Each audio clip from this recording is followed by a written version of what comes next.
Mėly žiūrovai, kviečiame jūs prigulti, prisėsti į lovą spektaklyje Mama mūsų lovoje. Buvo malonu susipažinti. Man irgi slinkis.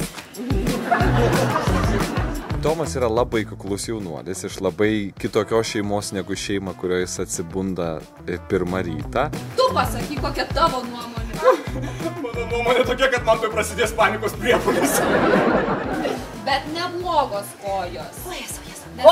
Kojos jo yra geros ir abidvi svarbu yra vienodo ilgio. Šiame spektaklyje, aš manau, galėtų bent jau su mano personažu susitapatinti gana daug jaunų moterų, sakykime, kurios turi galbūt glaudžius santykius su savo mama ir kuomet mama yra, na, tokia galbūt viršesnė. Berniu, tai kenkia sveikatai.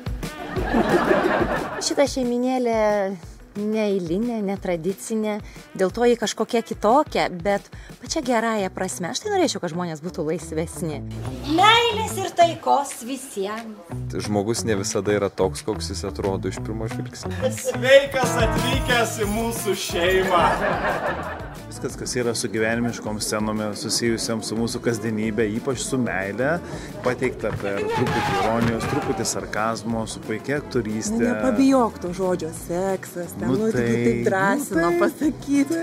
Fainai, kad mes galim apie tai kalbėti, fainai, kad galim iš to pasijuokti. Na, jeigu kalbam apie prabangius automobilius, prabangius daiktus, tai kodėl mes negalim kalbėti apie tai, kas yra vienas didžiausių gyvenime malonumų. Šis spektaklis buvo atgaiva ir geras toks pozityvaus oro gurkšnis, labai nuotaikingas kūrinys, labai gera aktorių vaidyba, labai įtikinama, visiems komplimentai.